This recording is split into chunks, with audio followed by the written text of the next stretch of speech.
while it's true the city does have more bonded indebtedness today than it did 10 years ago, about 3/4 of that debt is actually not paid for by the general fund out of property tax or sales taxes. About 3/4 is paid for by someone else. For example, the convention center was built by the city, but it is paid for 100% by the hotel, motel, prepared food taxes. So you have the visitors paying for that, not the residents here. Likewise, about half of the debt is water and sewer debt, including the other towns in our system, the other 5 towns. And that is paid for out of the water and sewer revenues, not out of your general taxes. So actually, of the indebtedness we have, only 1/4 actually comes from the general fund. Secondly, all of the bonds have been for capital projects. We're not like the federal government that it spends money and then borrows for it.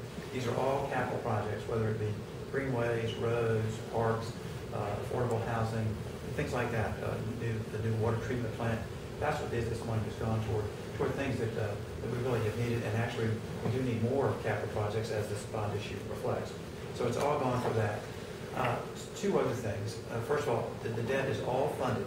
That is, the current tax rate will amortize all the debt as well as current water and sewer rates. So that's it's not as though there's some big thing about to come up. It's all funded, and should this bond issue pass this fall, then it will get funded next spring when the tax rates adjusted then. In terms of our relative position, let me just give you a couple of figures.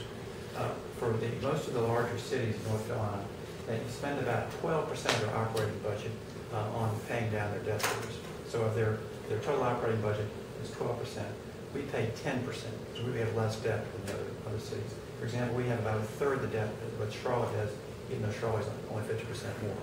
The other thing to keep in mind is, if you want to look at the federal situation, we have a debt limit imposed by state law, which is 8% of our tax base. We are currently at 21% of our debt limit, because we could borrow 4 times or 5 times as much if we were so inclined. I'm not suggesting we do that, but we're in a very conservative, very strong position. We have a strong AAA rating from all 3 agencies. So our debt situation is very manageable, and there are projects we're undertaking that we need, like the projects here. So if there are any questions about that, you should have a sheet that gives you information about that. I really haven't heard much pushback. I heard one campaign talking about that some. I think they're calming down now that they're learning what the real information is. I think the public understands that Raleigh's in a very strong fiscal situation. We've always been conservatively managed. We still are, and that's where we intend to stay.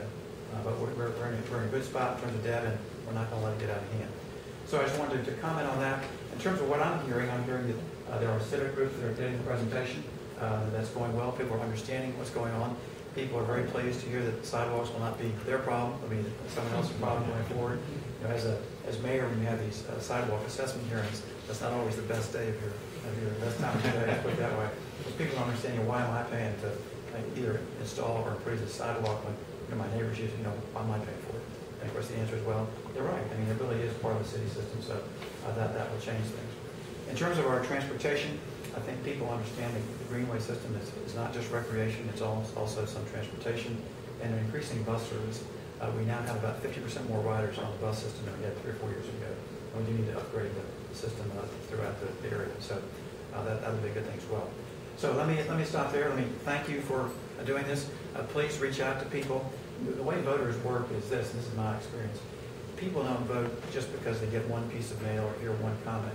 It's usually 3 or 4 contacts with the voter, then all of a sudden they say, okay, I get it, I'm going to vote for that bond issue. And it may be an email they get from you, maybe a yard sign they see at the neighbor's house, and maybe what someone says to them. But after they get sort of those 3 or 4 little touches, then all of a sudden they get on board. It's typically not just one thing, but it's several things. I think as we reach out to the community, people will understand that we need to go ahead and do these projects. They'll be good for us, and they'll make Raleigh, which is already a very nice city, an even better place in which to live. So with that, I'll stop, and if there are any questions, I'll be glad to respond, or if anything else, we'll go from there. Okay, well, thank you for your hard work. Do reach out to people, and look forward to an outstanding result on October 11th.